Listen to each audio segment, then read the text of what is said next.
Cascade, un podcast réalisé par Spinoza Studio. Épisode 4. Le silence.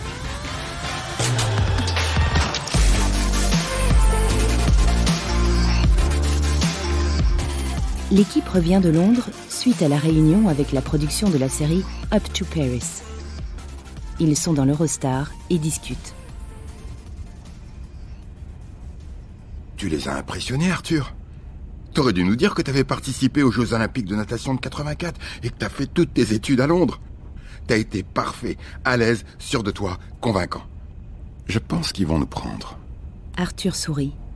Il s'est amusé. Il avait oublié qu'il était si bon négociateur. Mais ce qui l'a vraiment amusé, c'est de voir les visages des trois autres pendant son intervention. Particulièrement celui de Zoé. Il se tourne vers Joseph. Merci Joseph, je suis réveillé là. Excuse-moi Arthur, je veux pas faire ma rabat-joie, mais on va se parler un peu toi et moi. On est une équipe. Encore plus si on est sélectionné pour faire cette série. J'ai besoin de tout savoir sur toi pour pouvoir te coacher. Tu peux pas être un jour au fond du trou et le lendemain nous faire le numéro que tu nous as fait aujourd'hui. Mais qui tu es en fait ? Calme-toi Zoé, je vais t'expliquer. C'est pas de la dissimulation, Arthur n'est pas comme ça. Je peux rien te dire de plus Zoé, c'est ce que je suis. Parfois bas, parfois haut. Je te cache rien. Ok, je me calme. Pour l'instant. Attendons la réponse de la prod et on en rediscute.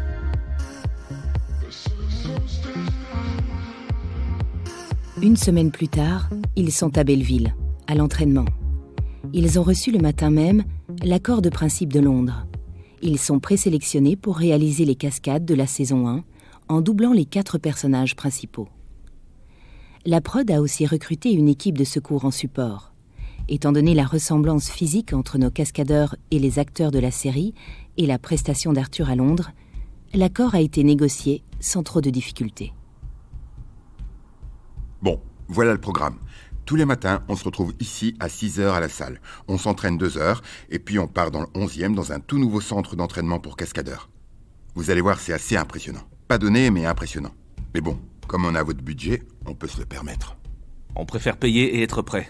Il nous faut les meilleurs coachs, ça tombe bien, on les a déjà, et les meilleures conditions d'entraînement. On n'a plus besoin de tester votre condition physique, qui commence à bien s'améliorer, mais plutôt votre mental.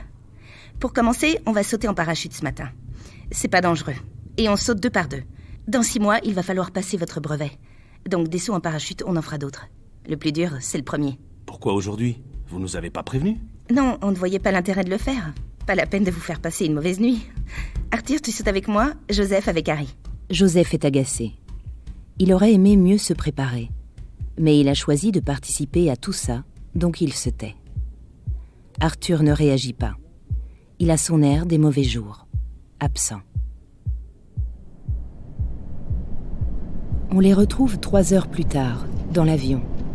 Ils sont équipés et prêts à sauter. Arthur, tu es prêt ? On part en premier ? Oui.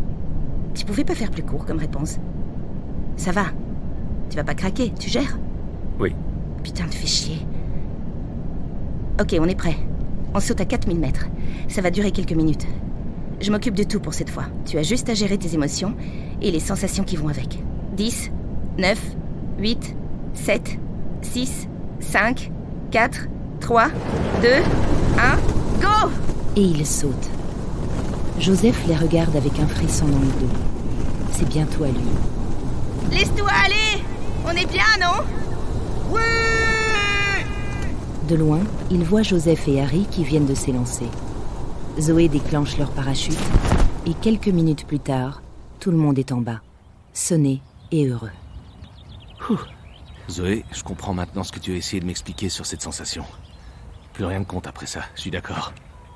Oh, tu découvres ce qui compte vraiment ? Elle croise le regard d'Arthur à ce moment-là. Ils enchaînent avec 2 heures de course, parcours du combattant, et tout le monde rentre chez soi vers 19h, épuisé. C'est vendredi. Demain matin, ils se reposent. Ils doivent juste se voir à 14h pour découvrir la base d'entraînement.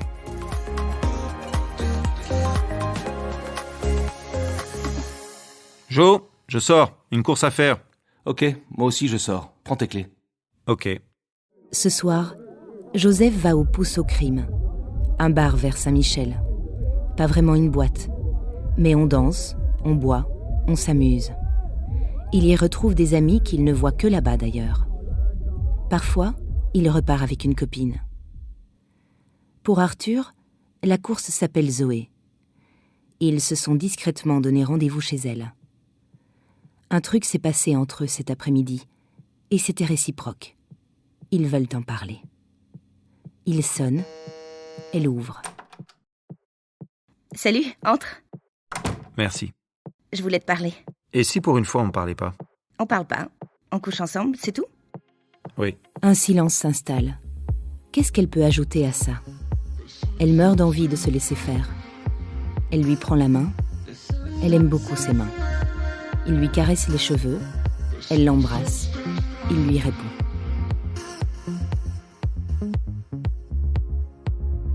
Arthur, Oui, Zoé? on peut parler maintenant? Oui, si tu veux, maintenant on peut. J'attends rien. Pour nous deux, Ok. je veux dire, on verra. Oui, on verra, mais j'espère qu'on verra d'autres soirées comme ce soir. Par contre, il faut que tu m'expliques certaines choses pour la suite.